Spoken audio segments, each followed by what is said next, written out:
Mike Clelland, glad to be speaking to you. Hey there, how are you? Let me move my mic up a little bit. Yeah, sounds fine.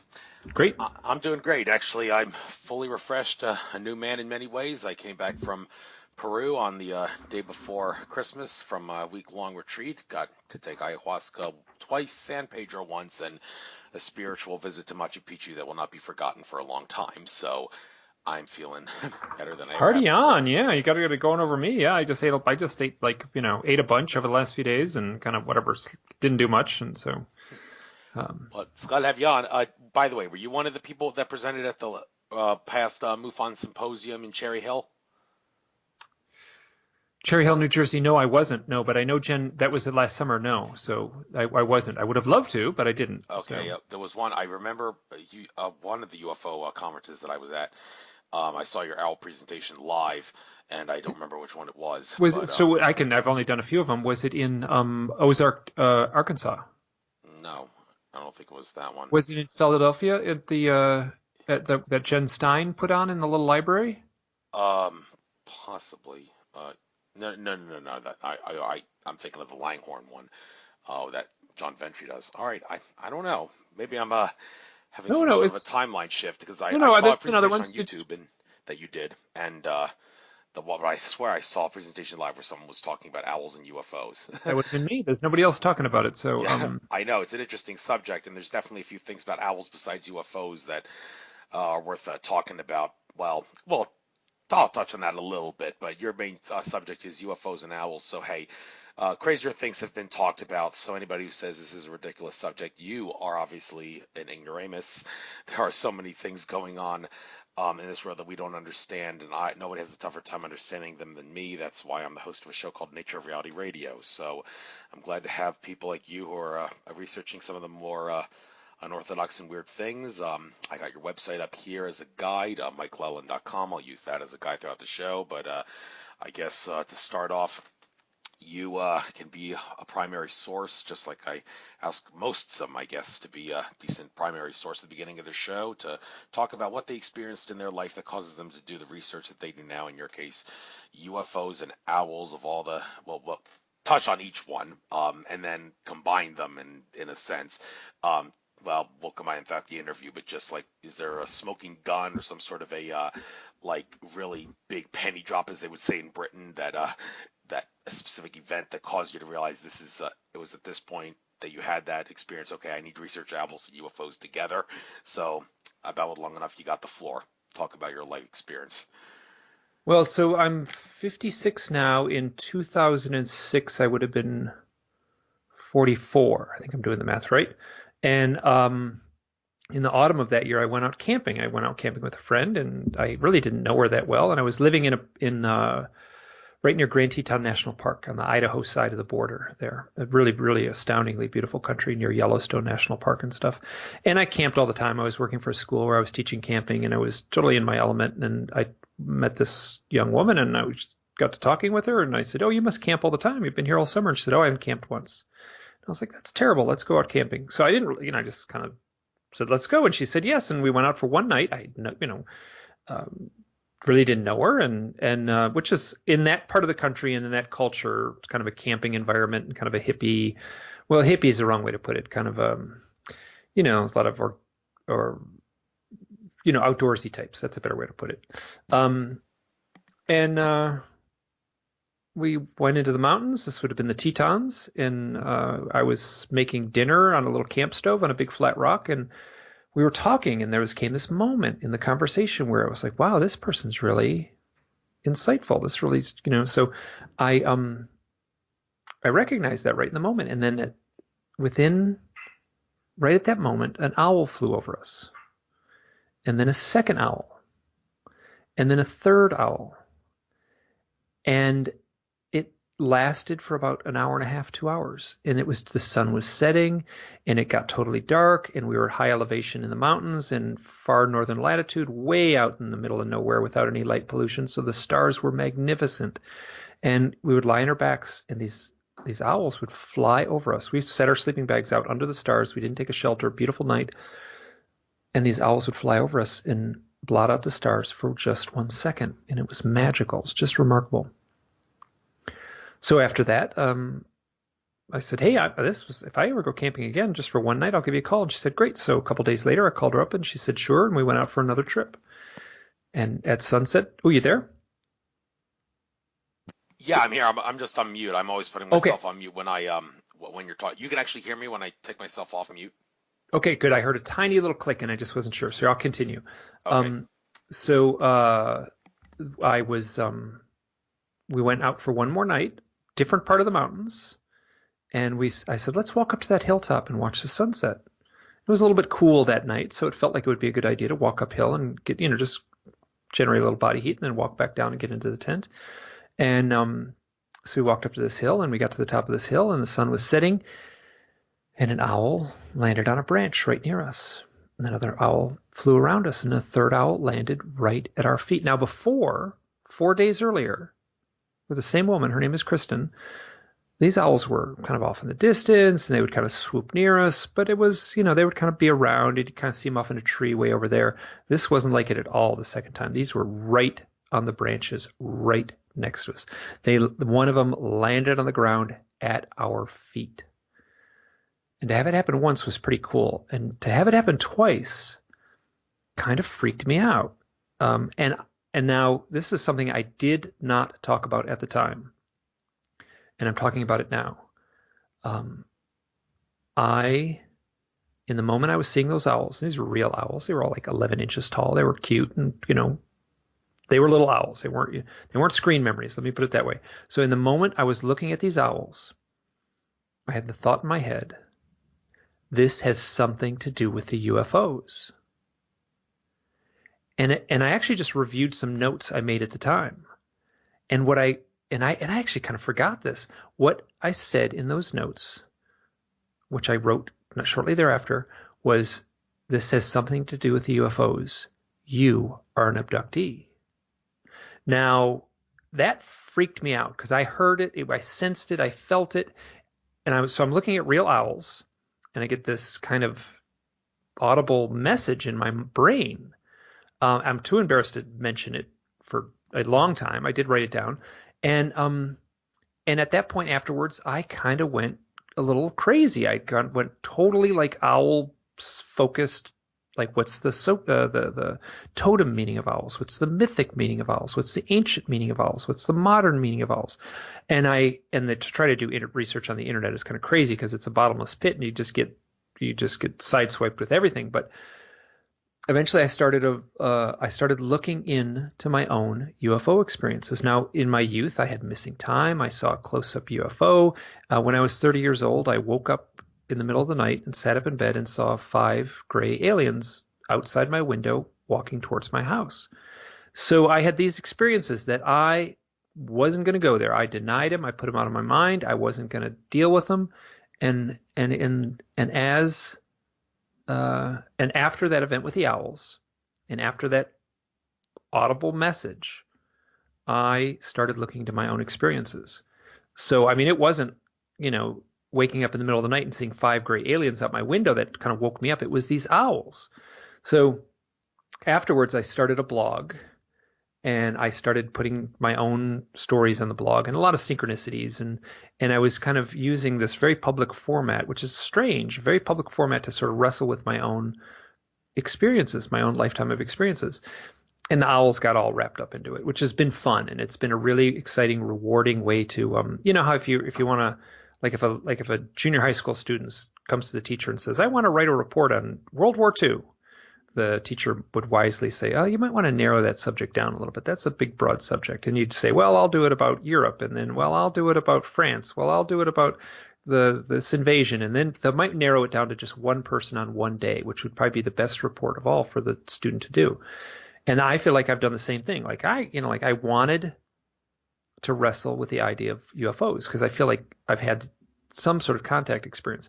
And in doing so, I got hit with these owls, which is the tiniest little corner fractal, this little almost insignificant part of the UFO mystery.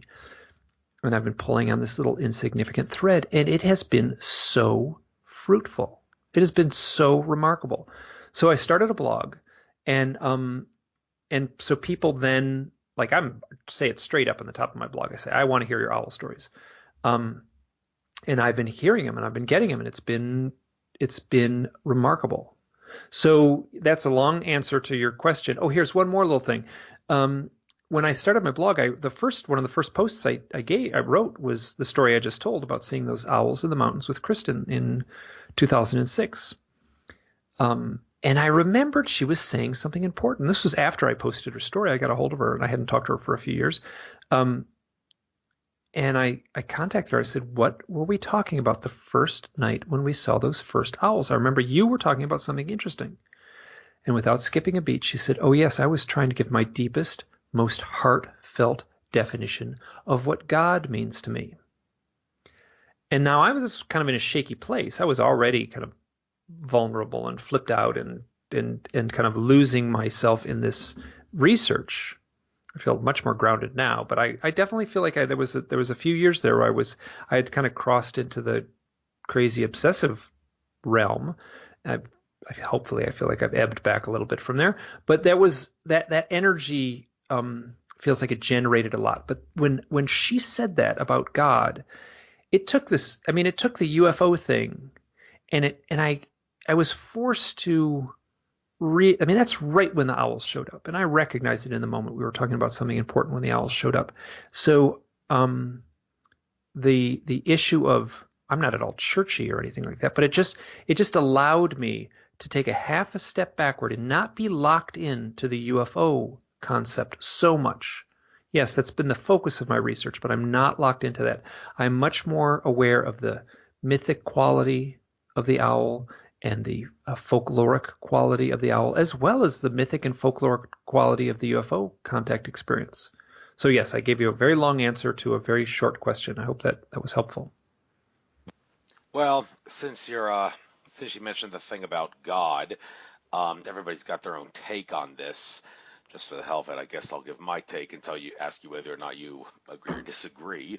I think you say you're not of the churchy type, or I'm sure the mosque type or the synagogue type or whatever. But anyhow, God is infinite consciousness. That's the way I see it. I think it's pretty much crystal clear that as far as the evidence goes, double slit experiment in physics, the mathematics behind the Mandelbrot set. Don't really need to spend too much time talking about it now. My listeners really get ticked off sometimes when I try to filibuster my guest. But anyhow, I think it's pretty clear that you can manipulate your reality, and the mathematics is the nature of the universe, the fractal nature of the Mandelbrot set. I mean, is it not clear that we're all infinite consciousness and everything exists because our consciousness tells us what it is, and every smaller part is just some sort of a smaller representation of the greater whole? To some degree. I mean, now that I've said that to you, does that in any way change your thoughts on what she said? She talked about what God is. That was probably what we were talking about, almost exactly what that was like. That I can't remember. Obviously, it's 12 years ago, but exactly what we were talking about. That was the vibe of it. We were talking about the big, grand questions. Like what's the meaning of the universe? What's the everything is tied into everything. And I mean, I am completely, I mean, to me, the universe in like the big scale thing, like every little atom in my toenail up to the infinite vastness of galaxy upon galaxy upon galaxy and beyond. And then, so I'm completely content with what you just rolled out. I would have said it the same way. I probably would have used it different nuances, but yeah, we're on the same page, and that was the page that I was on with Kristen when those first owls appeared. So yep, I mean, we were going for it. We were looking at the biggest picture imaginable, and we weren't. And I mean, I grew up going to a Lutheran church, which was pretty mild. I mean, it was about as polite and non-dogmatic as any religious experience could be in the 20th century. Okay, but here's something about owls that some people may have a little bit of a problem with. Some of the people that know the true nature of owls. Biologists would say, even if they were a biologist that believes in UFOs, not that there's many of those, but like owls of all birds would want to like send you a message. Like I've used that word message looking at the title of your books here, but biologically speaking, owls are some of the stupidest birds on the face of the earth. The whole expression "wise as an owl," I don't know where that came from. It's bullcrap, as a biologist would assert, because owls are relatively stupid compared to other birds. Kind of hard to teach them tricks. Not an animal you would want to put in a circus, even if, well, yeah, because it's not a smart bird. So the idea that they could actually deliver some sort of a message to us is kind of silly, some would assert, or those that might think that are looking at it a totally wrong way. You shouldn't judge an owl's intelligence or maybe its ability to learn tricks, if that's a measure of animal intelligence, to determine whether or not it can send a message or have some sort of a connection between synchronicity and UFOs. Or do you disagree? Well, what do you think? What do you say? Oh yeah, so the owl, there's many birds. Crows and parrots, ravens, crows and parrots are much, much smarter than owls. Owls are pretty simple. What they are is highly developed physiologically. I mean, they have outstanding night vision, perhaps the best night vision of any animal with a vertebrae. They have outstanding hearing. So the combination of uh, night vision and powerful hearing allows them.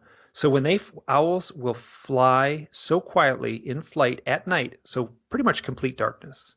They don't need any light that we can discern. So even if there's just, they don't need, they need very little light, so they can fly in darkness and listen in flight for mice in a field, right? So that's remarkable to me, and then catch them, right? So they are remarkable predators. Yes, they're hard to teach them tricks, but they are physiologically a remarkable animal.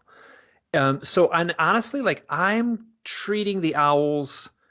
Oh, what's a good analogy? I mean, they are just a piece. They are just a chess piece on the grand mystical chessboard, right? So, if I'm having an owl experience, I mean, that's like who's ever the grand chess player. They're often some of the realm, whether you want to use the term God or aliens or the spirit animals or totems or whatever magical. I think that like I'm a Westerner, like I don't have any good vocabulary for this stuff. But what I'm saying is that those owls were placed there the same way in a chess game you would place a piece strategically on the chessboard for effect.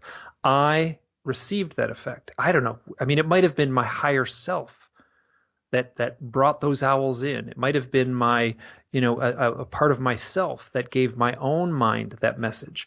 But and on many levels, it's kind of so owls do show up in UFO reports as a screen memory. We can talk about that in a little bit. But I'm looking at this. What I say is I take off my UFO investigator hat. I find it's not serving me really well to be a UFO investigator and kind of think along those lines. Yes, it's important to say, what day did you see it? What time was it? Did it leave burn marks in the yard? Those kind of questions. It's appropriate to call the airport and see if anyone had any. But for me, the more important questions are the questions a shaman might ask, like what was going on in your life at that moment? What changed afterwards? Obviously, there are real owls and there's something completely ordinary about seeing an owl, but I feel that these two events side by side were highly charged events. So I had a deeper, more powerful direct experience that I may have manifested up from my own psyche, but the highly charged event is, so leading up to that, I kind of knew there was going to be a day I was going to have to look into my UFO experiences. I was kind of at that point in my life. After the owls, I looked into my UFO experiences, and the act of looking inward has been remarkably, it's been rewarding as far as it's been like a life adventure that's been really satisfying and rewarding, and I feel like I'm well, I can say this because people are contacting me and thanking me for the work I'm doing. So I feel like I'm doing good work. It might not be scientific work, but it's more of like a folklorist work. Like I'm sharing the stories that people have with owls and highly charged events. Some of those being UFOs. Thank you. I had just a couple quick questions about owls before we get into the real nitty gritty here. Owls and some other birds, species of birds, well, it's not their species name, but they're referred to as raptors. Dinosaurs were the ancestors of modern day birds. The ostrich and the emu is probably the closest example anyway, but I guess all birds could, yeah, are present day, future descendants of a dinosaurs. The true dinosaurs are extinct, but except for the ones that live in the earth, but that's beside the point. The raptors, is that any relation to like the velociraptor? I mean, owl talons kind of look like a dinosaur claw, if you know what I mean. So, do you have any idea where the name raptor came from to refer to owls? I don't And know. Raptor is any meat-eating bird. Sure, any bird that catches live meat is a raptor. Um, so yeah, so I did, that's interesting because I didn't think about that. That the dinosaur thing. And I remember reading when it came out, the Jurassic Park by Michael Crichton. He talked a lot about the research of the lineage of birds, excuse me, dinosaurs to birds, and and I thought that was fascinating. I had never sort of put that together until just now, until you talked about it here. But well, they're certainly predators. They certainly feel like predators when you're in their presence. They have, so owls can't move their eyes right to left, right? They don't have rotating eyeballs. So that's why they have that eerie head motion where they kind of, and their eyes are constantly locked, looking straight forward. They have to move their head to see in any direction. So that, and that gives them that weird, eerie stare that they have.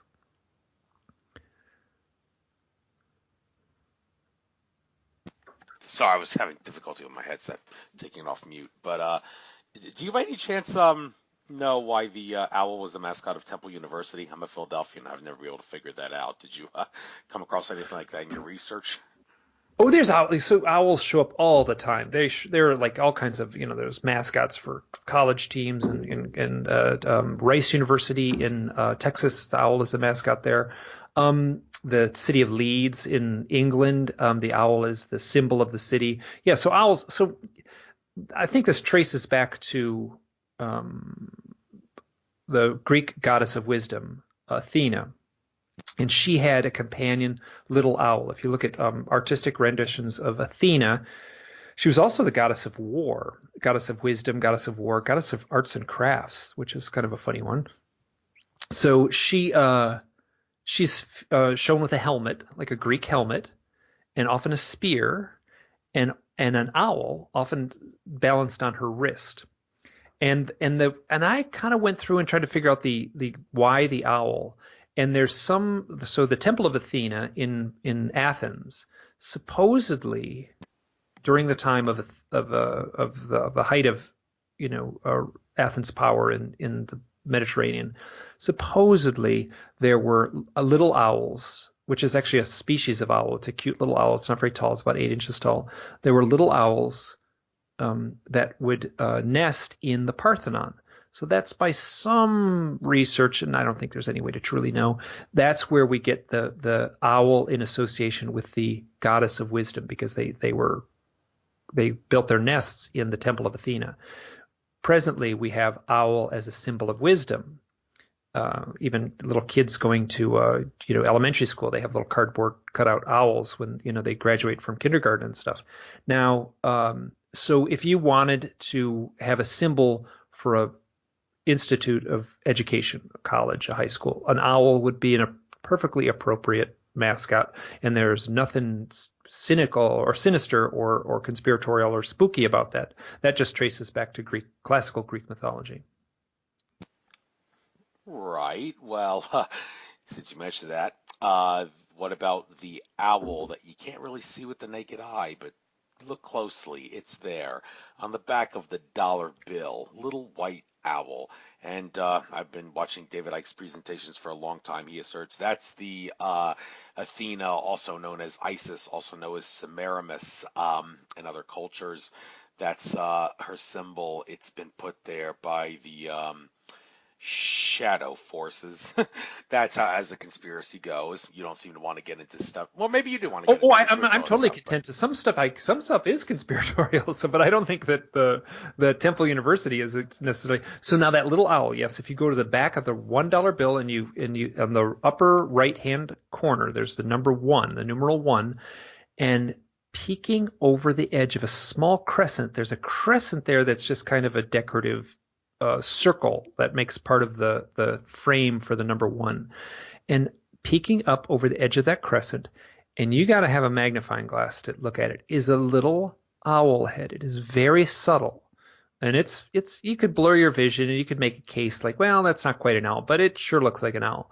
Now, so I would argue that whoever put that in there was doing it for so the original most widely used piece of so presently it's 2018. If we want to anywhere in the world, if someone wants to picture money, like the meaning of money, if someone had a cartoon of money, they would draw a United States $1 bill. I think that's or that's where we're at. That's what when we visualize money, that's what I visualize. I'm sure people around the world would visualize that. In the 2,500 years ago, you would envision the 5 drachma coin. It was the first widely minted coin in the world. And on the front, it was from Athens. It had Athena. That's where we get the name Athens from the goddess Athena. So that's has Athens or Athena on the front. You flip it over, it had an owl with a crescent moon and a sprig of small olive branch. So now you flip the $1 bill over and you look closely at that owl, and it's connected to a crescent. It's not quite a crescent moon, but it is clearly a crescent. It's peeking over the edge of a crescent. And it is also touching, that crescent is kind of ornamented with a olive branch. Now, so we have the same core symbolism, owl, crescent, olive branch, clustered together on the $1 bill. So I think, I don't know, but that's my sense, is that whoever designed the $1 bill knew the classical history of money, minted money, and did that on purpose. Now that $1 bill that we have today presently came out of, I think I've got this right, the Theodore Roosevelt era. Teddy Roosevelt. And Teddy Roosevelt was known to always have on him a 5 drachma coin, a classic. It's a little teeny silver coin about the size of your thumbnail. It's pretty small. It's about the size of a dime. And so he was known to carry always in his pocket the coin with the Athena on one side and an owl on the other. And so just as another aside, that coin is where we still have to this day heads and tails. That was a way to settle bets back, or settle simple decisions back in, 2,500 years ago. And we're still using that, a coin today. We flip a coin to make a simple decision. So. Very unhealthy way of making a decision. Two-Face from Batman is the perfect example of someone that can be really evil trying that philosophy on life. But anyhow, moving on, some of the people that support your book, Whitley Strieber. I read his fictional work, 2012, The War for Souls, back when I was a 2012 nut, before the 2012 exact phenomenon point, winter solstice 2012. He has a few things to say, saying it expands consciousness. Reading your book, it advances us, to be specific. And below that, Nick Redfern had a great interview with Nick. I interviewed him twice because the first one was sabotaged by artificial intelligence. Not going to get into that, but anyway, he actually mentions Stryber and communion, and Nick Redford does in his quote where he praises your book and says there's some sort of a link, perhaps. So why don't you elaborate on that? These people commenting on your. Oh, also Richard Dolan. He has wrote the foreword to your book, and he says it's a beautiful book. What a lovely statement, short, sweet, and to the point. So these people in particular, I guess if you want to glorify them in any way in our interview here, by all means do. I have a lot of praise for them. So what do they say about your book too, and any connection, communion, and Strieber? What is he talking about? So Whitley Strieber, and I traced back. I wanted to find the first reference to owls and UFO contact, and I did a lot of work. I mean, I really researched this hard in nonfiction, and it shows up. There might be examples in other places, but I simply haven't found them. But but I will say hands down the very first popular reference was his in Whitley Strieber's 1987 book Communion. And he, on page 21, I've footnoted it so many times, on page 21 in that book, he had, he talks about his UFO, or he doesn't use the term UFO, his visitor experience. That experience in modern culture popularly is referred to as UFO abduction. That's a heavy-handed term, and I get flack from certain people, not many, but a handful of people say, like, you shouldn't use those term. That term, it's kind of highly loaded. It is. It's a totally highly loaded term. It's the one we're stuck with, so I'm content using it. But so he had his experience, which in the opening of the book he describes this event that we have now come to call UFO contact or UFO abduction, a nighttime visitation. He told his wife the next morning, said there was an owl looking in the window last night. There was an owl. It was looking in the window. And at the same time, he has this other experience, which is this, feels like he's on board some sort of craft. It's the medical exam and all the stuff that we're familiar with. So he went to his window where he thought the owl should have been. He said he remembered waking up in the middle of the night and saw a barn owl. The way the snow had fallen and how the snow should have had footprints. If there was an owl there should have been footprints on the windowsill or on the roof line just below the windowsill. And there wasn't. There was nothing. And he said when he realized there was no footprints, when it couldn't have been an owl there, he realized it must have been something else. Now, in the UFO, I'll get back to Nick and Richard Dolan in a second here. But in the UFO abduction lore, it is extremely common for people to see unusual owls at the moment leading up to UFO contact. Oftentimes driving down the road, they'll see a 4-foot tall owl and it'll be standing in the middle of the road and they're forced to stop their car. Then suddenly their 2 hours are missing and they're home and it's the wrong time and they might go through hypnotic regression and the hypnotherapist will say, describe that owl. And the person under hypnosis will say, well, it's got a big bald head, it's got inky black eyes, it's skinny, it's wearing a little spacesuit, and I don't think that's an owl. So what it seems to be is that the UFO occupants are capable of somehow implanting a visionary owl into the mind of the observer. And there's a lot of evidence for this. This is all over the UFO lore. So that I feel that is what Whitley Strieber was describing, that visionary, almost whether it's projected into the psyche of the experience somehow, whether through technology or through magical means or through telepathy, I don't know. But that what I'm saying is that in the reports they show up a lot. Now, so Whitley Strieber has been using on and off, and I did a little thing recently, and I just kind of went through his books, which you can get on Kindle, and it's a super easy way to search a book. So I searched the word owl, and he's written a lot about owls. And I read his books at the time, so I feel like I was I didn't really remember them, right? You read a book in the late 90s, and then you write a book 20 years later, or nearly 20 years later, and I didn't remember the details, but I suspect those details had kind of on a subconscious level, I had them folded into my memory banks there somewhere, and then maybe they reemerged. But so Whitley Strieber and I are describing a similar role that the owl is playing in the overall contact experience. Now, Nick Redfern, he's a writer, professional writer. He also does editing. So I asked him can you read my book? Like, I had first-time author. I'd never written anything like this before. Big, fat, 400-page book. I felt like I was like, what am I getting into? And I said, Nick, can you read this and just give me some feedback? And he did. And and I said, I don't want to know about the commas and stuff like that. I want to know feedback, pacing, how's it working? And he got back to me after reading it. And he's like, he really liked the book. And that meant a lot to me. He's like, this is a good book. And he said something which is on the back of the book. I don't have the book right next to me here. I'm going to paraphrase it. He said that it felt like the owl book that he's talking about me, that Mike Clelland was here to, like, basically was, I should look it up exactly because I'm paraphrasing it poorly off the top of my head, that I was meant to write this book.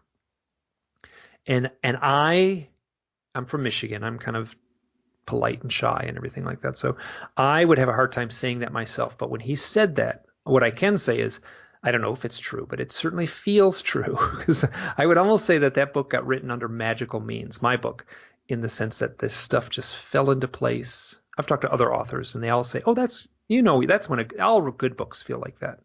So, and then Richard Dolan was funny because I have met Richard Dolan a handful of times. He's the publisher of both my books, my owl books, and he's a very the perception is he's a very dry, analytical historian of the UFO lore, especially how it ties into the government, and he certainly is.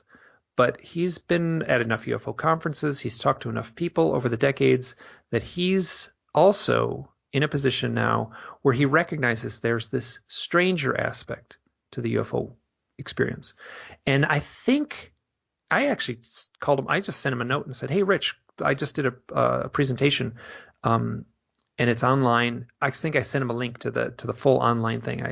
There was a way I could do it. There was only 10 minutes available on at the time, and I sent him the full link, and he watched an hour and 40 minutes of me standing on stage talking about owls. I think it was an hour and 15 minutes, excuse me, talking about owls and UFOs. And he got back to me and he said, "You're writing a book?" And I'm like, "Yeah, I'm writing a book." He says, "I want to publish this book." And I think he recognized that there was going to come a day when he would have to address these stranger outlying issues as a publisher. And I think my book was a good fit for that. And he's been a wonderful promoter. And I'm really humbled. He's helped out a lot as far as promoting the book and pushing the book and making sure folks out there hear about this book, which means a lot to me. Right. Richard Dolan, I do give the guy a lot of credit for some of the things that he's not talked about in the past. He talks about now. One of the best evolutions I've ever seen in a researcher. I've seen in Richard Dolan, and well, I also wanted to ask. There's a well-known lady who works with I think birds. I'm not really sure if other animals besides birds, but owls in particular. She's got an autistic spectrum disorder, Temple Grandin. Have you by any chance to talk to her? No. No. So, What's her story? well, I'm not really too familiar with it. I only saw it once, and that was like years ago on something on the Discovery Channel, back when I used to watch television a lot more than I do now. But the way she can seemingly communicate with some birds and owls in particular, maybe you might want to. Oh yeah, that sounds great. Yeah. Yeah. But anyhow, now, what do you think the UFOs are? I mean, okay, maybe you're trying to figure to the whole thing behind the owls, but the UFOs, are you at least willing to speculate anyway on what they could be, and if there are certain ones that want to be connected with owls or are trying to be connected with owls in some way? Are they aware of the owls being there? Or No, yeah, so I'm going to say yes, they are certain. So the UFOs, the UFO occupants, the mythology of the UFO. Presently, we've got these people report, "Oh, I saw a big metal spaceship." I can conclude because I saw a big metal spaceship that it came from another planet. I mean, that may very well be true. That might even be part of the overall reason. My sense is that whatever is going on, and I argue this a little more forcefully in the second of my books, which is called Stories from the Messengers, that the modern UFO experience is a universal experience throughout human history. It's simply framing itself presently with shiny spaceships and little skinny aliens with tight space uniforms, and because that's where we're at collectively. I think that if we were in the jungles of Peru, you just got back from the jungles of Peru. So, I mean, I think the costume would be different. I think the message would be the same. The costume would be different. I'm going way out on a limb here. This is just speculation, and I can't say anything conclusively. But what I can say is that all throughout history, owls have played a role in our mythology. They fly at night, which must have been magical for ancient man. we have ways of understanding that now, knowing how their photon, or their photoreceptor eyeballs are capable of allowing more light to come in, so that we can pragmatically understand how they can fly at night. But that must have been amazing for ancient man. So mythologies all over the world grew up around owls. And so this is where the title of the book comes from, The Messengers. The mythology of the owl is that the owls would fly into the night, and consequently they would have to return.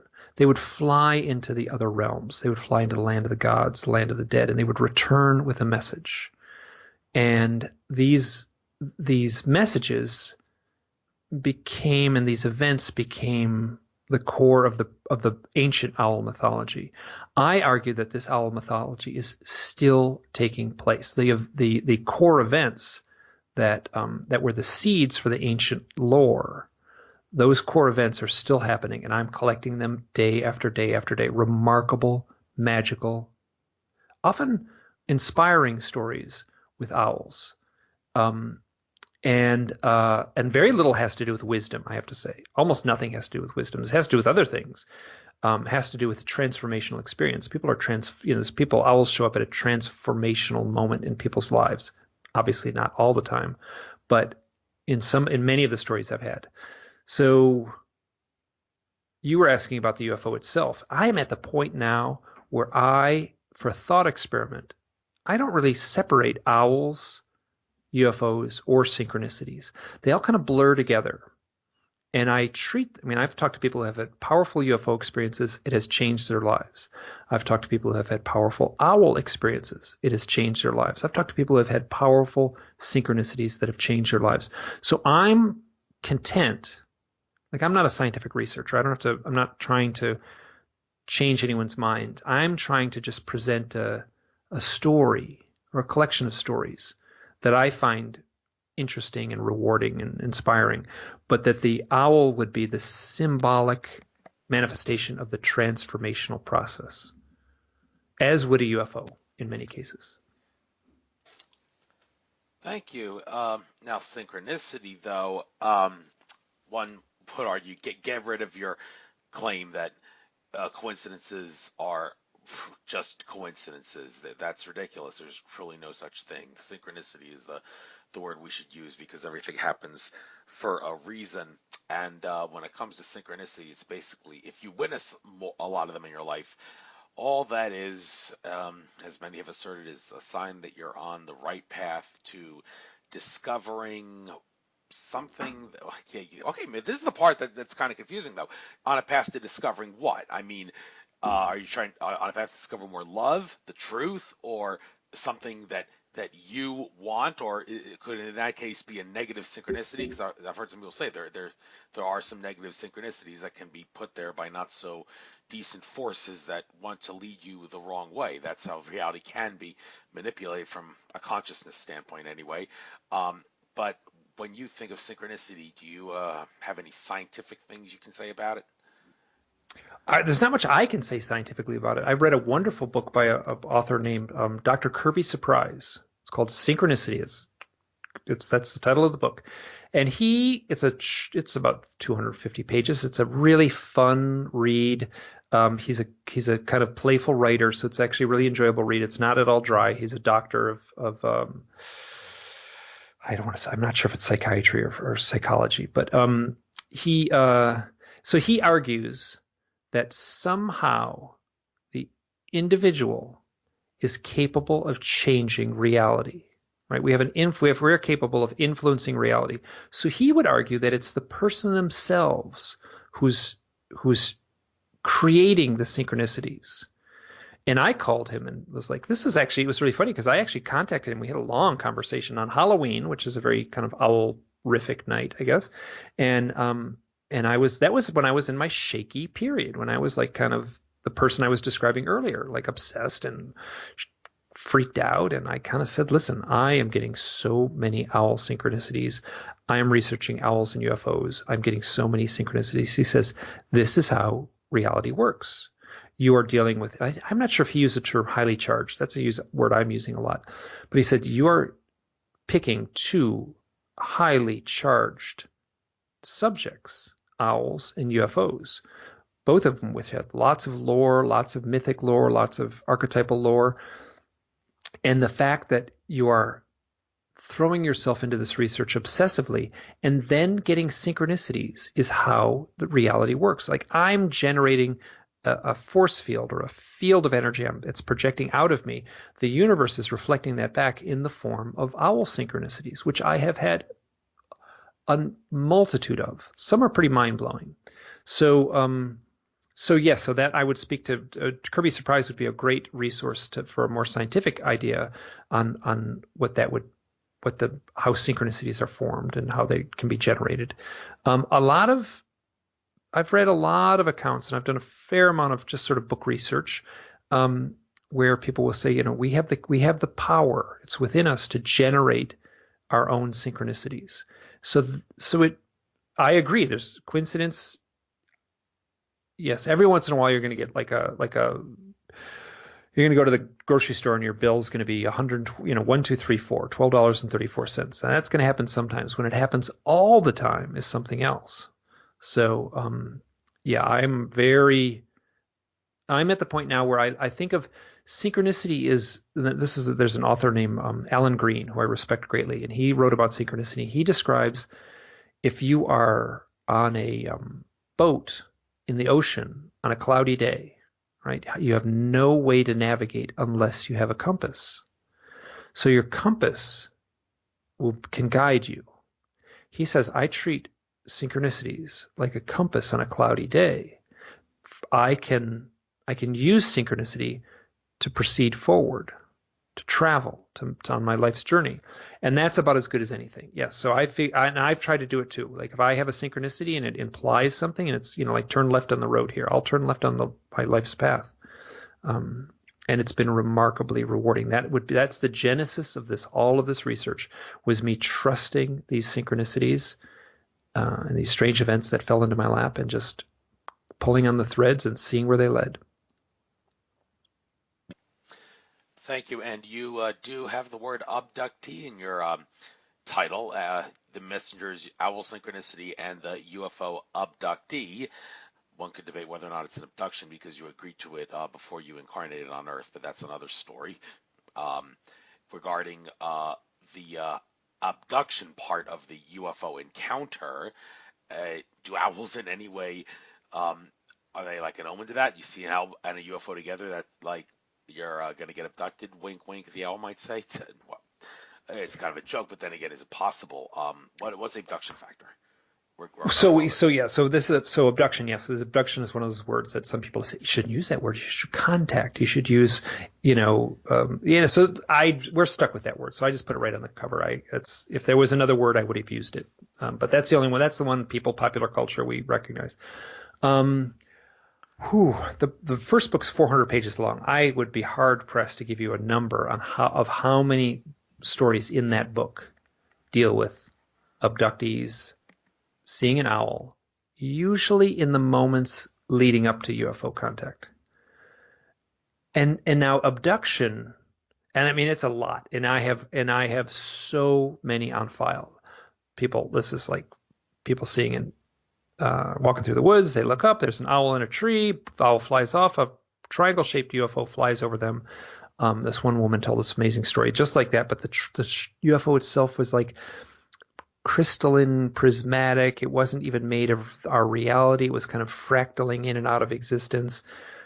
And this woman has had a lot of contact experience. I had to kind of loosen my grip on the term abduction, because people are, like the UFO contact experience is connected with a form of mind control where people's memories can be erased, and they can be erased seamlessly. So this woman in the woods, did she have a UFO abduction event? I have no idea. And I don't care, right? Maybe she did, maybe she didn't. If someone wants to give me a $10 million and let me do a research project for the next 5 years, I might be able to come up with a better answer, but I probably won't ever know for sure what happened to her, or the many, many, I want to be careful how many, I have hundreds of stories of people who have seen owls and UFOs together in some form. How many of those may or may not be abductions? I couldn't even begin to speculate. The cynical side of me says 100. Every single one of them was an abductee. I don't think that's correct. I think it's probably a little more nuanced, a little more subtle, and but there's in the book I'm using the term the maybe people, right? Maybe someone has had UFO contact, and they'll often describe things that a UFO experiencer will describe. So just for example, I'm sort of jumping out of the question you asked, but and this is much more in the second book. It plays out in the first book. It is much more prominent in the second book. You talk to someone on the phone. I talk to a lot of people with these experiences, and I just kind of make a little note in the corner. Just right when you got a piece of paper, I take some notes. When I talk on the phone, I write Reiki healing or Reiki. And I get to the thing and I say, I usually don't need to get to it because they'll tell me. And they'll say, oh, I'm a Reiki healer. It's not 100%, but the people who are having owl and UFO encounters, a lot of them, like disproportionate, are Reiki healers. And the ones that aren't Reiki healers are doing some other kind of energy healing, or they're a nurse, or they're a shaman. I've had a lot of shamans like show up with owl and UFO experiences. So I'm kind of flabbergasted that this healing aspect is woven into the mystery. And so I'm not sure what that means, right? So what it feels like, and I can't prove this, what it feels like is that the UFO occupants kind of are looking at us poor earthlings here and seeing we're somewhat adrift, right? They say you need some help, but we don't need more PhDs, we don't need more politicians. So they're creating little shamans or people, let's say shaman, let's back off from the term shaman, like shaman-like people. Right? So people who are doing Reiki therapy, people who are doing energy healing, and they're zapping them, let's say, with their special UFO ray. I'm making this up, but people are getting influenced and transformed, and the owl is sort of symbolic of that transformation. Now, I went way out on a limb, and I could be argued that I'm talking out of my hat there, but that's what I'm sensing after going through all this research.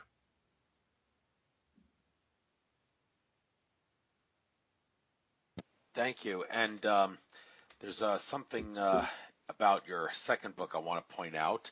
The stories from the messengers. This this book is called "Accounts of Owls, UFOs, and a Deeper Reality." The subtitle. A couple of people commenting on this. Jeffrey Cripple, J. Newton, Razor Professor. His full name Jeffrey J. Kripal, J. Newton Razor, Professor of Philosophy and Religious Thought, Rice University, that's what it says. And also Diana Walsh Posoka, author of American Cosmic Professor and Chair, Department of Philosophy and Religion, North Carolina, Wilmington College. These people commented on your book, and they're both philosophy and religion is the thing there. What really stands out about me, and I guess you can give your take on what you maybe have to say about this. Maybe this is perhaps an omen, if there is one. Philosophy and religion, not really in our best interest to take them, one would assert, because the only thing philosophy is good for is factionalizing and sort of my tribe versus your tribe. My philosophy is better than your philosophy to humanity, and religion has done the same thing. They can teach good things, but in the end, it's kind of not in our best interest to take them up because they factionalize and make humans different, and in some cases can start wars. Only work as a moral code if it's a small group of people or a town if you're lucky.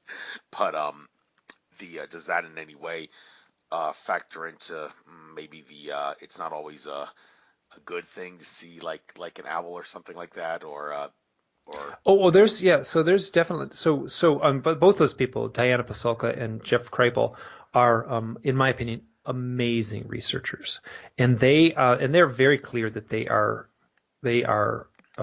I'm speaking more for Diana here because I just listened to her give a talk recently.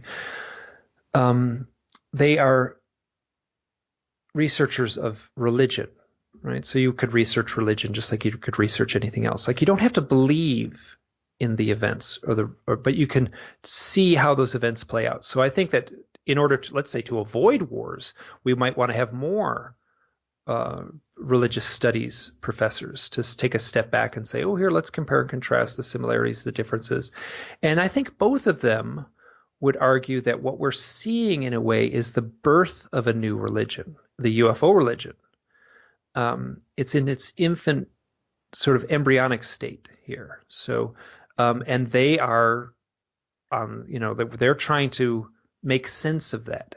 And I agree with that. And I'm saying that what I'm receiving are powerfully symbolic and mythic stories. And then your question was more about here. I do this as the thing I do all the time. I'll just start going around the block, and I'll go around the block 3 times and forget where I started and what it was. So that was philosophy and religion that I brought up. Yeah, and then I think they're both. So I'm saying that.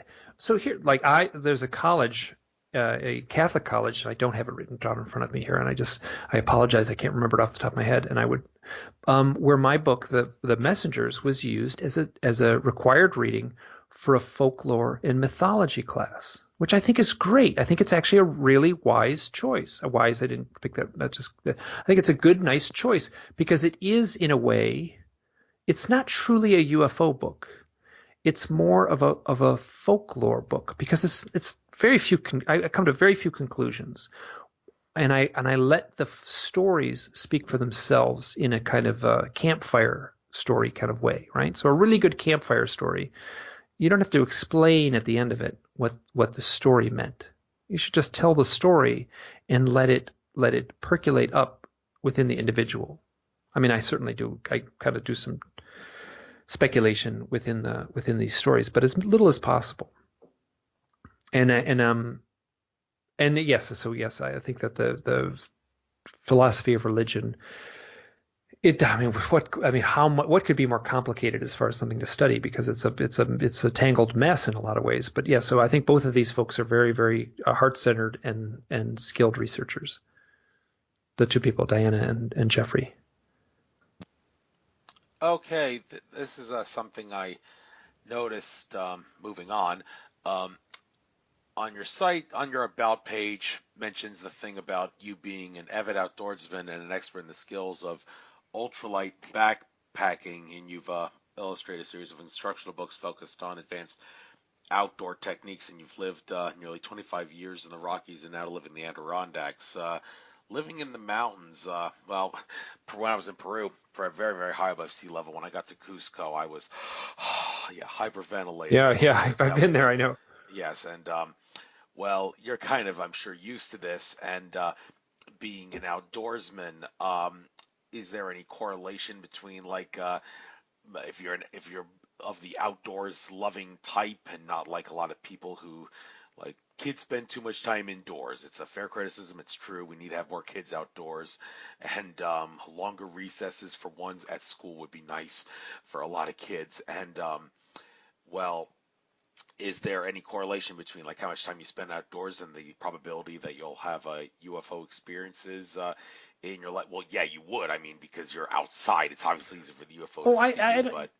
Yeah, I get what you're saying. Yeah, so I worked with Bud Hopkins, and I knew Bud pretty well near the end of his life.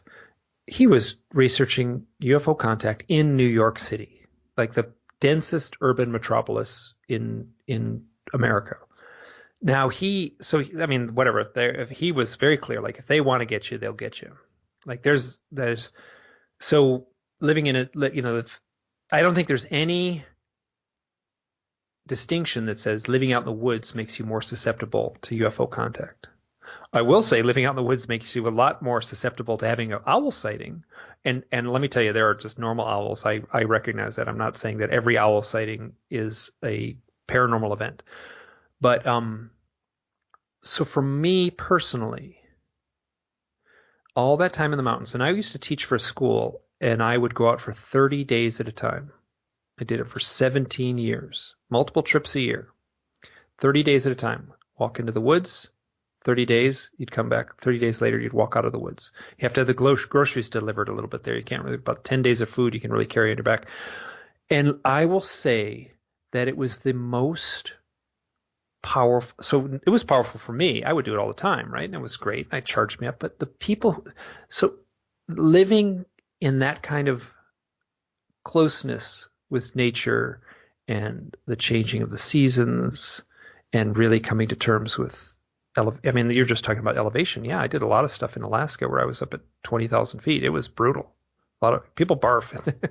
So I've seen anyway. That's one of the symptoms of altitude illness is anyway. I'm very familiar with what you were talking about, that wheezing. Oh yeah, where I just remember there was kind of this when you're at that elevation, there was a little your cadence of your conversations were all punctuated by the ability to take that extra breath of air. So I would say that it allowed me to be, I'm going to say the word gentle. I'm going to say that's as good a word as any. You could use other words, sensitive, but I'm going to say gentle. It made me a much more gentle person as far as my role on this planet.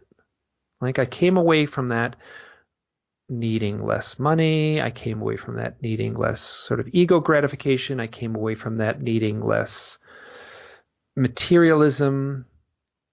And in a funny way, like if I was fast tracked I was doing illustration work in New York City. I was working for ad agencies, and I was fast tracked to be a very successful illustrator in an environment where I could have made a lot of money. Somehow or another, my life, the twists and turns, I ended up living in a little cabin out in Idaho and working for this school for nearly 20 years and spending a monumentally wonderful amount of time outdoors. And it made me more gentle, and it allowed me to write this book. I can say with if I hadn't done all that outdoor work, I would not have had the nerve to write this book.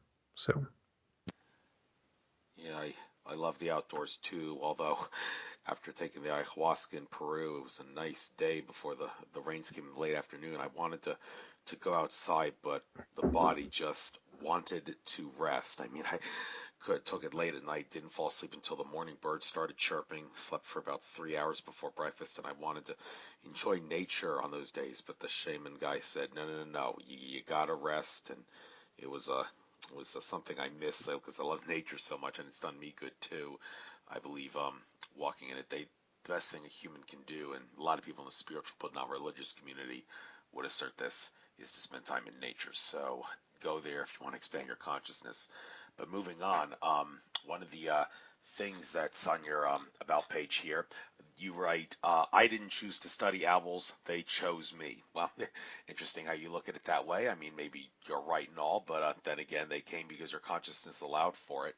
So do you think, how do you feel about that? Do you think maybe you did agree to this because of a past life or before you incarnated here on Earth, or something in the present reality is more of a better explanation for why they chose you, if you get my drift? Any comments on this?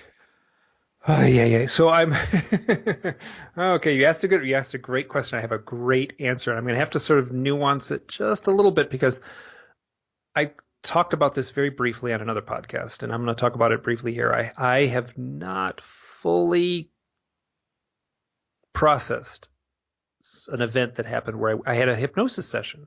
Now, I will say I am very skeptical of hypnosis. So what I can say is I was presented with a story, this is how I am, right? So like, oh, wait a minute. I don't like, if I got stuck in the literal, did this literally happen? Like the cogs in my head just like come to a screeching halt, like the gears all get stuck. And if I say, oh, did I confront a metaphoric event? Like the gears in my head just hum with this kind of magical smoothness. So this may have been a metaphor, but this is what happened. I had a hypnosis session with Yvonne Smith, and there's a couple things. Before we started, I said, when I'm under, ask me about the owls. I'll get to this in a second. This is a great part of the story. And there was an event I had where I was camping out in southern Utah, and I saw this round structure on a hill, and it was like there's so many synchronicities and things connected to this. To tell the story correctly takes 45 minutes. But I'm sleeping out side, I look up on a hillside, and there's this big round structure, and I say to myself, that looks just like a landed UFO. That looks just like a landed flying saucer. It's a big round thing. It's a flying saucer. And then I said, no, it's a house. It's got to be a house.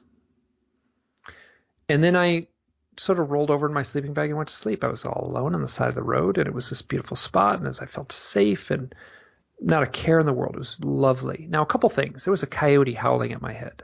Like at my head. I've slept outside 1,000 nights. I've heard thousands of coyotes. This was right next to my head. Well, not right next to my head. I don't know why I couldn't see it. It felt like it was 10 feet away. I rolled over. I looked up. I'm listening to the coyote. I'm looking at the flying saucer. I'm saying it's a house. I don't think it's a house. I've gone back there in the daytime, and there's no house on that hill. Now, in the hypnosis session, I'm like, oh, I'm out of my body. She's like, I'm in the sleeping bag. I'm in the sleeping bag. Oh, I'm out of my body. I think I'm still in the sleeping bag. I'm floating, but I'm still in the sleeping bag. And then all of a sudden, I'm looking down at this big round structure, this flying saucer. I'm looking down at it, and then there's this kind of, and I'm in a hallway. And I'm like, how did I get in the hallway? Now I'm 6 foot tall. And I'm in this hallway, and I'm like, I'm really short. I'm not tall anymore. And I look down at my hands, and there's big long fingers, and I got this shiny spacesuit on, and I look at the two people right and left of me, and they're both gray aliens, and I realize, like, I'm a gray alien. Now I don't know if this is true. This is the story I was presented with. So I'm like, and it felt like, right? It's like, imagine a coat hanger with a wetsuit, that you would go scuba diving with, and it's hanging on a shelf. And I was floating, and that's in the flying saucer, and I they just took my soul essence, whatever you would call that thing, that in an out of body experience, and they just put it in this wetsuit, and all of a sudden I'm walking around like a gray alien, like this kind of gummy suit, and all of a sudden it gets animated, and I'm in it. And I walk down the hall, and I come around the corner, and then all of a sudden we're in this room. Now, the room I imagined in my mind was a tacky conference room, like if you had a conference room in a crummy hotel in Muncie, Indiana, ugly carpeting, nothing on the wall, crummy drywall, fluorescent lighting. That's what I envisioned myself in.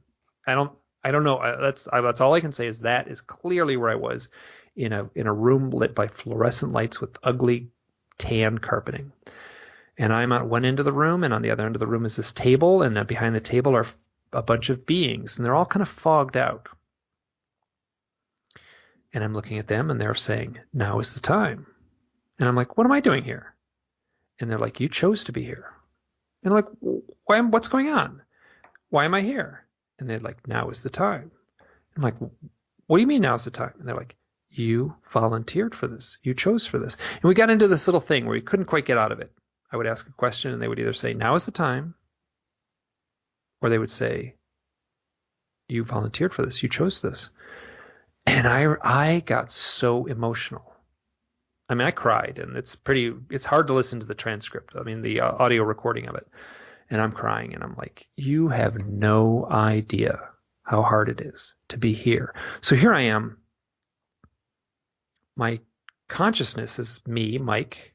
I'm in this funny gray alien physical suit, let's say. I'm talking to what appear to be gray aliens on the other side of a table in a crappy conference room with shag carpeting or ugly carpeting. And I'm saying to them, nobody told me it was going to be this hard. You did not tell me it was going to be this hard. It feels like whatever reality I may have lived in a previous incarnation, it did not have things like physical pain or sadness or anxiety. It's something else. Wherever they are, they're not burdened with what we have. And I was so angry at them for not explaining how hard this would be. And we just got stuck in this loop. Why am I here? You volunteered for this. What's going on? Now is the time. All of a sudden, I'm back in the sleeping bag. I don't know if it's happened. It's a great story. It's a story I can reflect on metaphorically. It's not a story I can trust literally. So you earlier on you said, like we volunteered for this in this incarnation. I sure was confronted with an extremely vivid set of memories. Memories is the wrong word. Set of visual, symbolically visual cues. They showed up as like little snapshots. It's not like I watched it as a movie. It was like I saw it as a slideshow with very few slides. It would just be click, click, click, click. They would go off. That's the visuals I got. But let me tell you, the emotions I felt were mind-bending as far as how powerful that feeling of you didn't tell me that it was going to be this hard. That was hard. So anyway, yes. So I now once again I can't remember what your question was, but well, you actually answered it, so yeah. Okay, good. That's all right. And you say here, I feel less like a researcher and more like a folklorist. Well, I beg to differ. I mean, my understanding of folklore, it's not accepted to be in any way true by the people that tell them, unlike myths and legends, which are said to have a kernel of truth to them. Oh, folklore I think can have a kernel of truth. Sure. Okay, you do? All right. It's folklore and mythology are synonyms in the dictionary. So yeah, folklore, mythologist, yeah, mythologist, folklore. I mean, whatever. I'm more content with the term folklorist, right? I feel if I called myself a mythologist, I'd want to have a PhD or something. I don't. So. Well, I kind of agree with Jordan Maxwell's take on what that is. Religion and mythology are the same. The difference is at least he asserts this. You wouldn't call something a religion unless you follow it and you believe it. And mythology, you call it a mythology because you don't believe in it. It's someone else's belief. Do you get the difference? Oh yeah. Agree or disagree with that? Yeah, that's a nice way to put it. That's a nice way, because I can say like, oh, I was presented with a mythological story, and like, so I don't have to, like, I don't have to believe it, right? So I saw Star Wars, right? I don't have to believe it's true, but it's a great story, right? It's about, like Luke Skywalker, like blows up the Death Star, and like, it's awesome, and so I can kind of get right in. I can ride that the same way I could ride that story that came through. That hypnosis session. Oh, here, I want to say Jordan Maxwell. I listened, this is probably going back 7 years ago, and then I was just in the early stages of my obsessive owl research. Jordan Maxwell gave his phone number out on a podcast. I was like, holy crap, I'm writing this down. So I wrote it down. I called him up, which is kind of nervy. And I called him up, and he's like, who is this? He's kind of a grumpy guy in real life. And he's like, who is this? Who is it? Why are you calling me? I was like, you gave your phone number out on the thing, and I just wanted to ask a question. Like, well, I don't have time for this. Why did you call me? I was like, I have one question. And I said, what's the meaning of owls in mythology? And he said, okay, I'll answer your question. And this guy just had the most streamlined, beautiful answer I had ever gotten on why owls. And he gave what I just said earlier. Owls have the ability to see in the night. That was the definition. I apologize. Jordan, if you're listening, I apologize. I should have referenced you. He gave that definition of owls flying into the darkness, then returning with a message. That came from him. So, yeah, so I have a ton of respect for Jordan Maxwell. That guy's tapped in.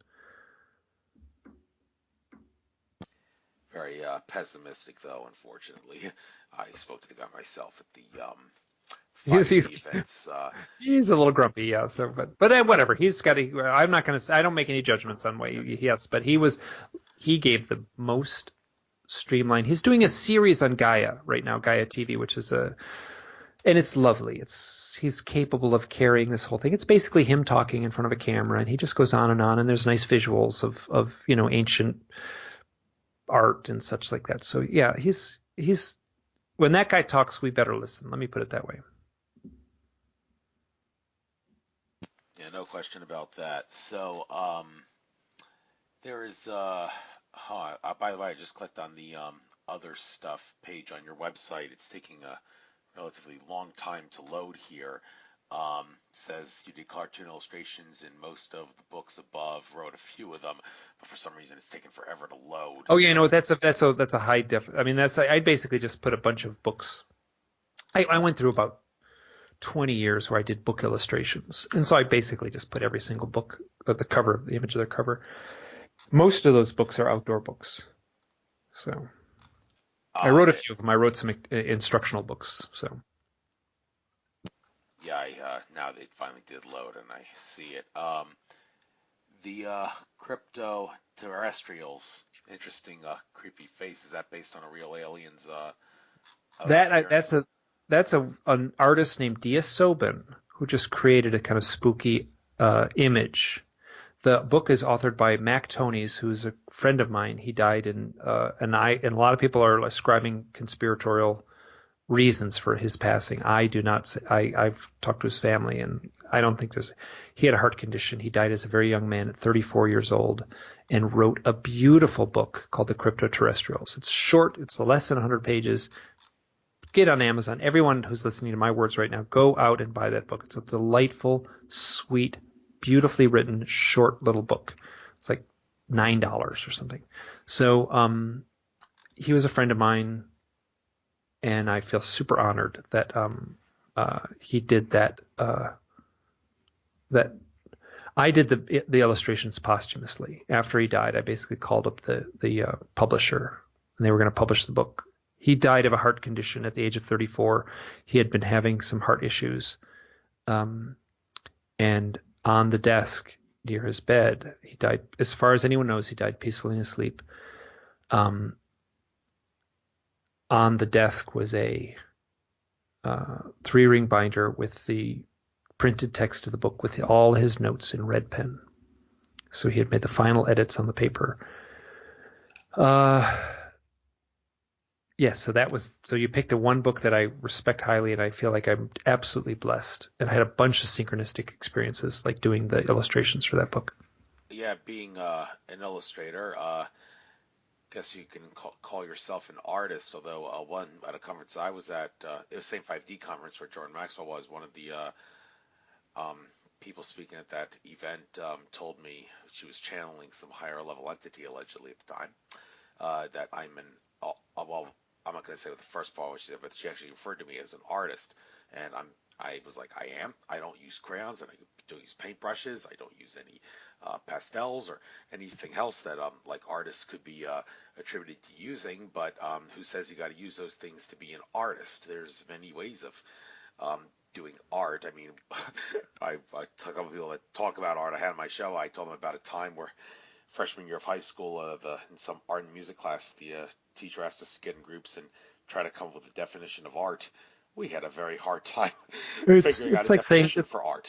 That's like the definition of consciousness or the definition of soul. We use these terms all the time. We don't know what they mean. Well, I beg to differ. Consciousness is the awareness of being aware, and soul is, well, consciousness comes from soul, first of all, and a soul is the eternal essence. That's all. I define it as simple as that. I agree, but it's still that we're dealing with something that's, yes. I mean, I think that that's someone could make the same definition for art, and then someone else could kind of say, well, yes, but maybe, yes. So yes, I think, yeah, I agree. I agree, but at the same time, isn't a pitcher in a baseball game, isn't he an artist? Isn't like the spoken word, isn't that art in some way, So yes, it goes way beyond just pastels or crayons.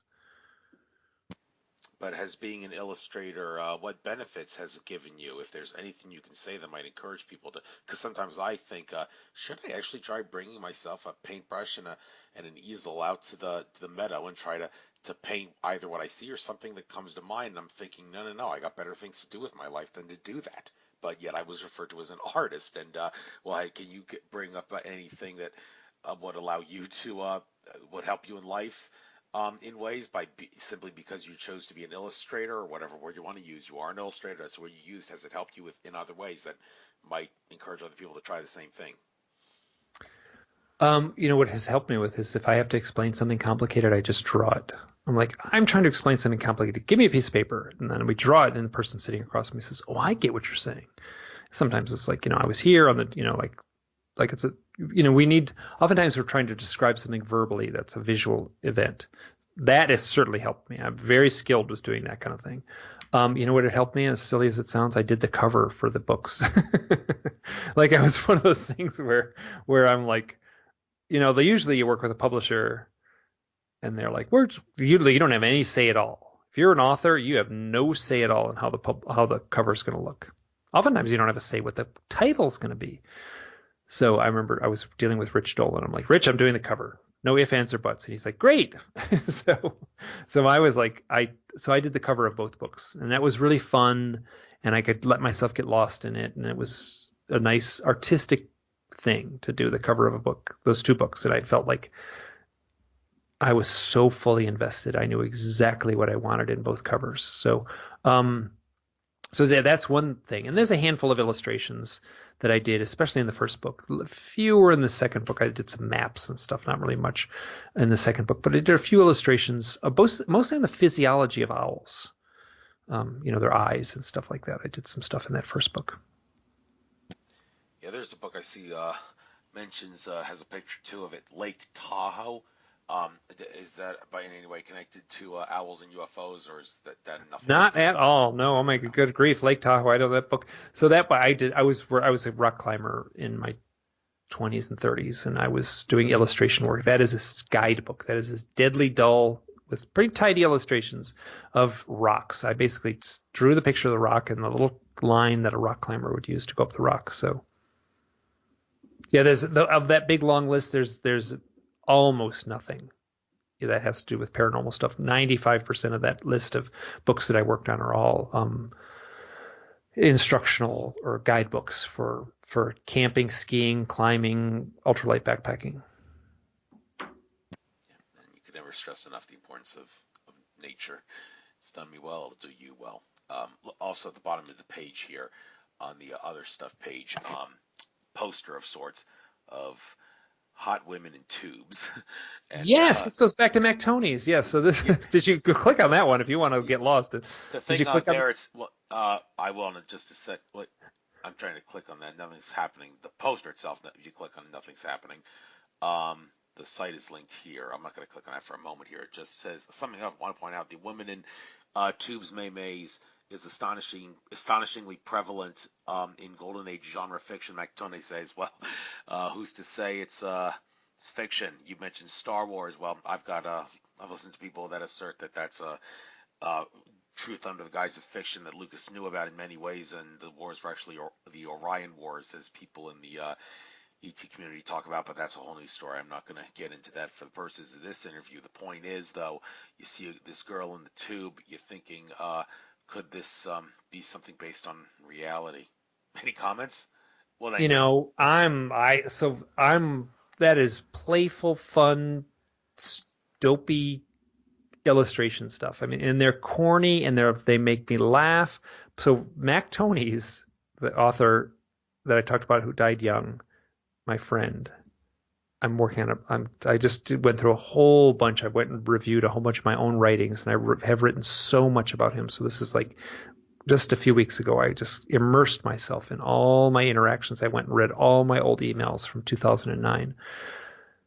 He would occasionally, on his blog is amazing. It's called Post-Human Blues. It's still online.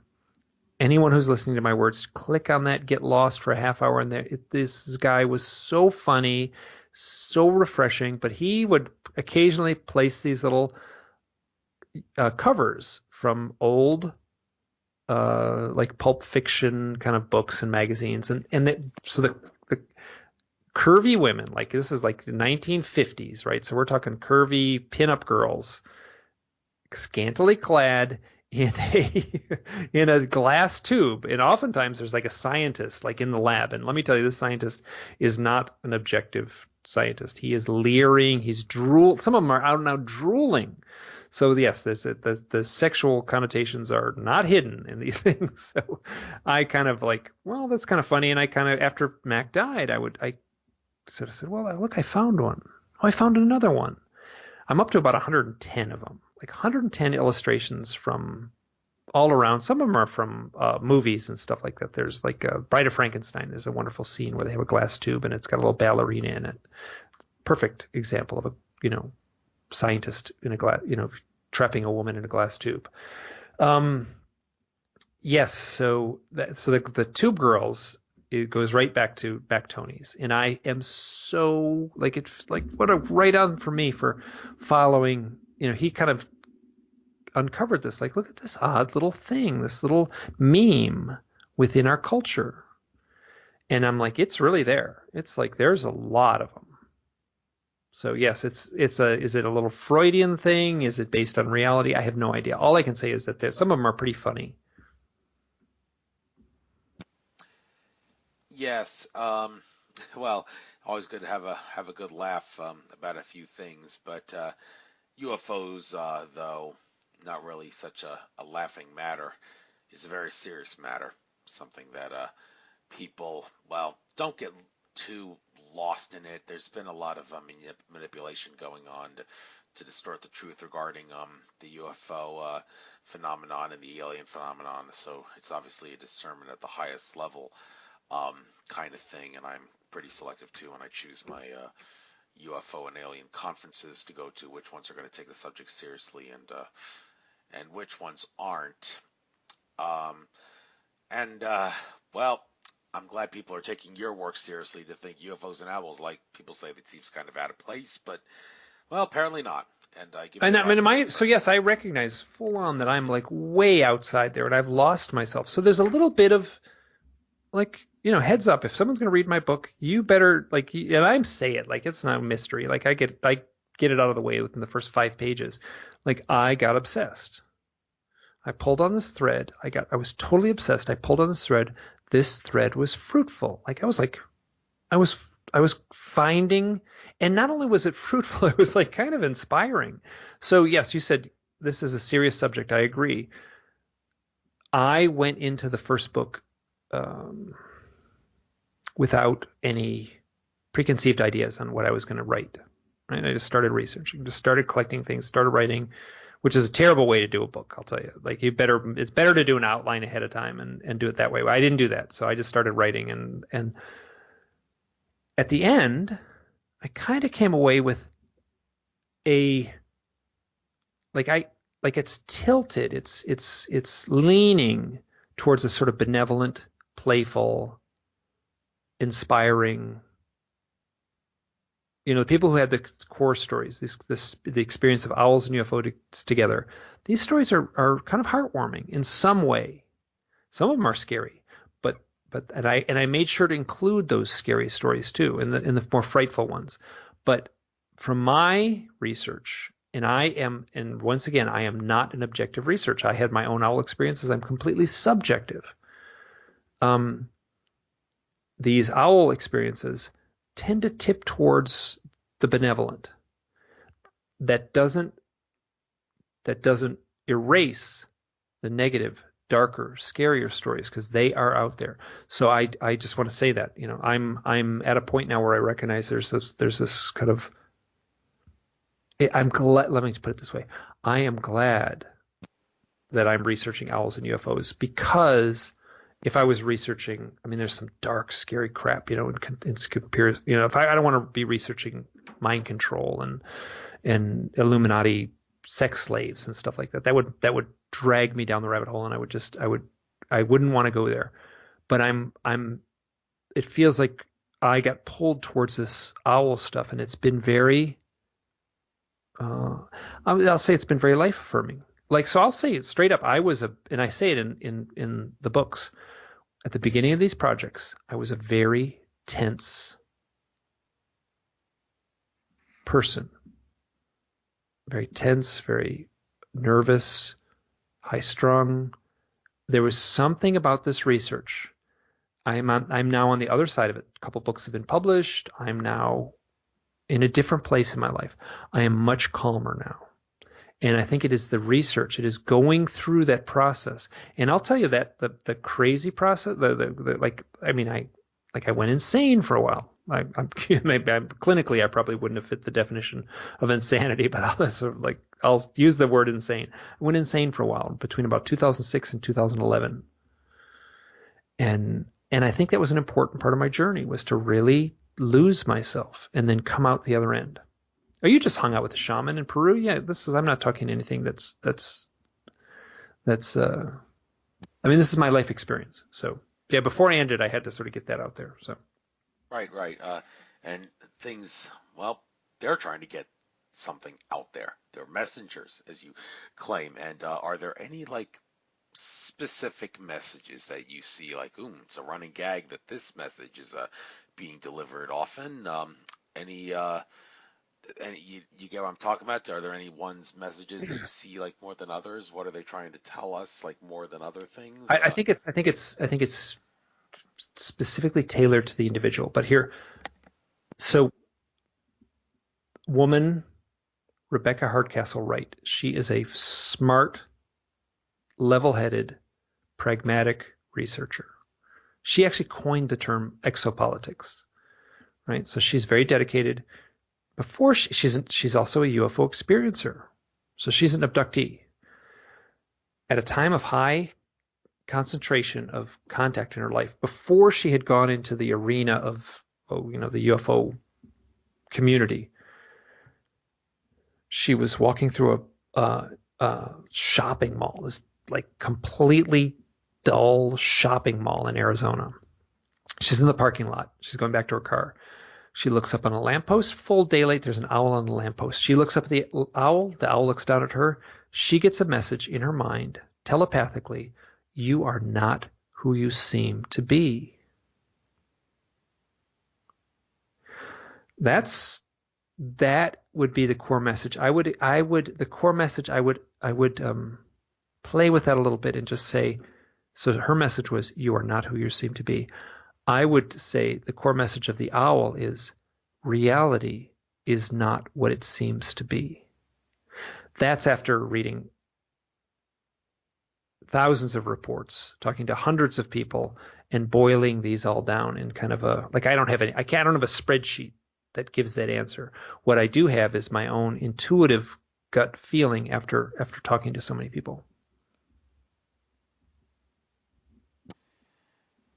Yes, and have you maybe spoken to any Native Americans about what the owl could be a symbol for? And Oh yeah, yeah. they seem very knowledgeable. Those Native Americans, don't dare call them Indians. Yeah, um, so with the North American Native Americans, West Coast, Southwest, dark. Them. So I think it's Navajo. I got to be careful because I don't know exactly. Talked to a Navajo man, and he held my book in his hand. He said, "Are you get to the owl book, right? Okay, actually, this is interesting. I had the book in a box on the other side of the room, and I talking to him, and he said, we call the owls messengers." And I was like, "Do you know who I am?" He's like, "No," because I was bringing up the owl stuff. Because I said, "What are you?" Because he was literally at a table, and him and his wife were selling jewelry and little uh, turquoise little knickknacks and stuff like that. But so I talked to him for a little bit, and he's like, "Oh, in our culture, in our language, we call the owls messengers." And I'm like, "Oh my God, that's the title of my book about owls." And then he said, "In our language, owl is synonymous with sinister." So you talk to someone, a Zuni, a Hopi, someone in the Southwest, a Havasupai Sioux, they are going to tell you some dark stories about owls. In the first book, I have a handful of those stories. You don't want to mess with the owls. I was waiting for that to come through in my research. Very little did. Owls are certainly metaphoric and symbolic of death. I have a lot of stories of owls showing up at the time of someone's death, often a parent. I have a lot of stories of people whose parents died and an owl showed up. It's striking. I also have dogs. People's pets die and an owl shows up too. So yes, there is this dark, sinister lore. I didn't collect that much of it. I've talked to a handful of Native Americans, not that many, and they all told the same thing. Actually, that's not true. People from the Northeast told a different story. It was a little more spiritual. It could be a bearer of a bad news. So the owl may be like a messenger of bad news. That doesn't make the owl bad. That's not how it's seen in the Southwest. The Southwest, if you see an owl, man, that's bad omen. Something bad's gonna happen.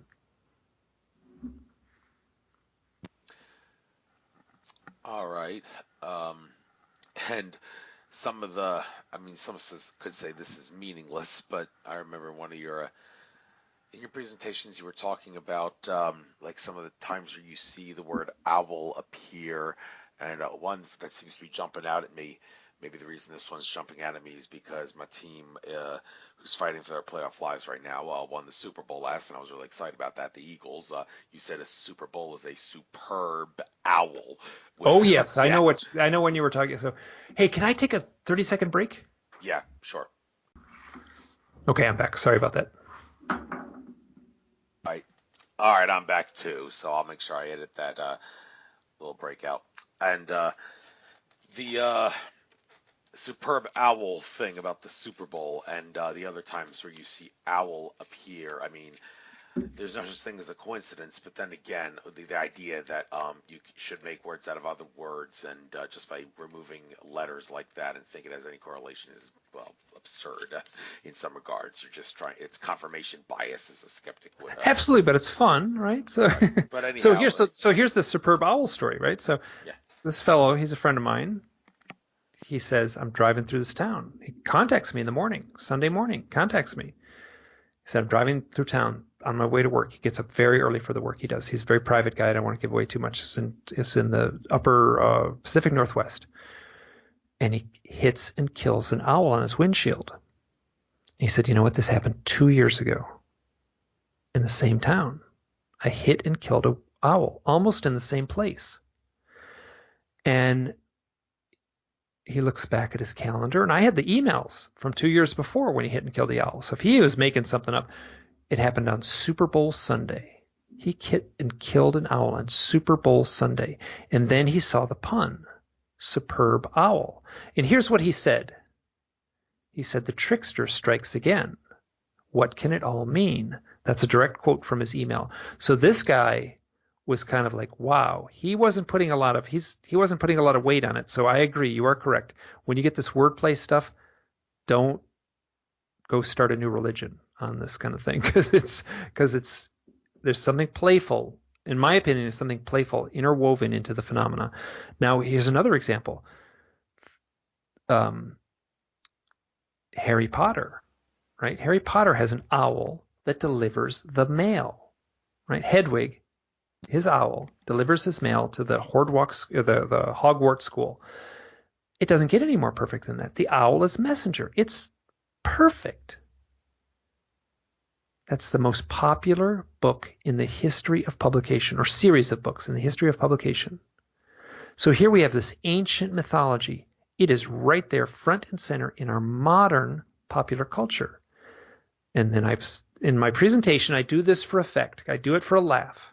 I put a slide up there and I write J.K. Rowling, and then I highlight the letters O-W-L, which are right in the middle of J.K. Rowling. So here's the author has owl right in her name, and so I know completely that's just a fun, playful little coincidence. But I think that I think there's something nice about those fun, playful coincidences. I should bring them up. I got a handful of funny little ones like that. So. And I like bringing them up in a conference talk because and it's funny, I've gotten some grief from it where people are like, well, you can't be that literal. And I'm like, well, if you listen to what I actually said, I'm not being that literal. I'm saying it's fun.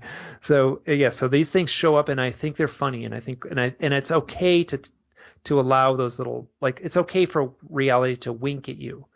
And I feel like if you pull on those threads, it's fun and worthwhile.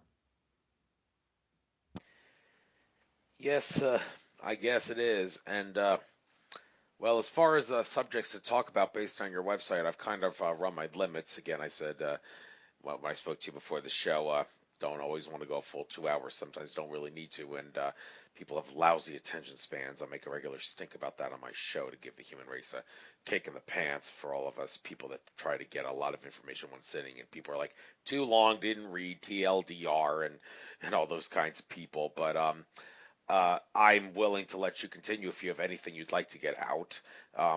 And if you don't, we can finish it soon. But like as far as where you're going to be in the future and all that, anything else you'd like to get out as far as information goes, why don't you take your time now? And if you got some more subjects that you consider yourself an expert on that you think we can delve into, just make it 2 hours by all means. Let me Oh, know. this went great. This was a delight. Yeah. So I would say I'm working on a book that's a collection of my blog posts. So I've had the blog for 10 years, which is hiddenexperience.blogspot.com.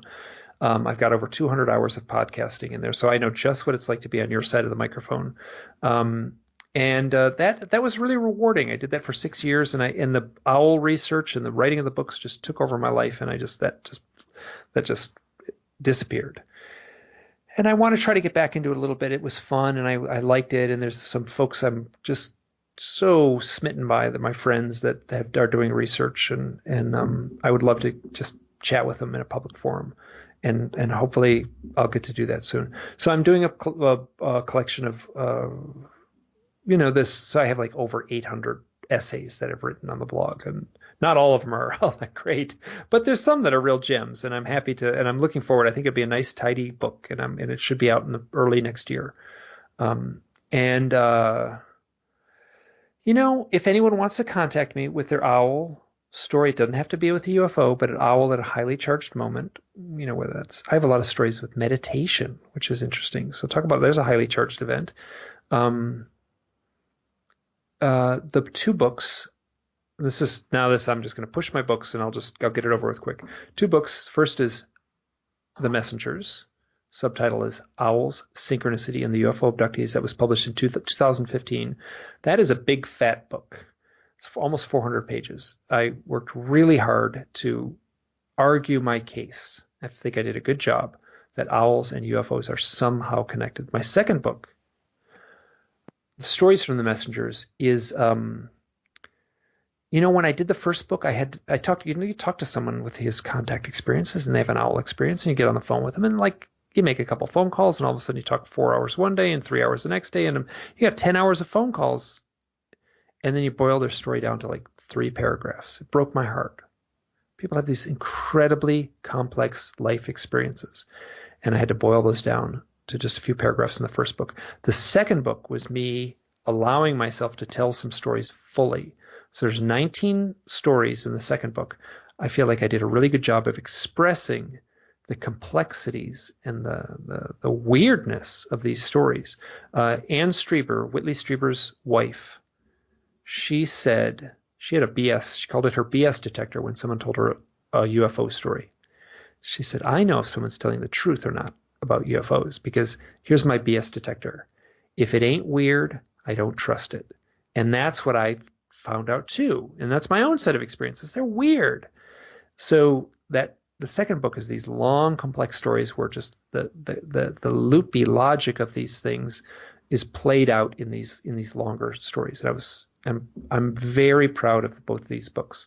Those are easily available on Amazon. If you want to get a hold of me, you can Google MikeClelland.com. You can also just type in owls, UFOs. I'm the first thing that comes up, and then I'm about the next 15 things that come up under that.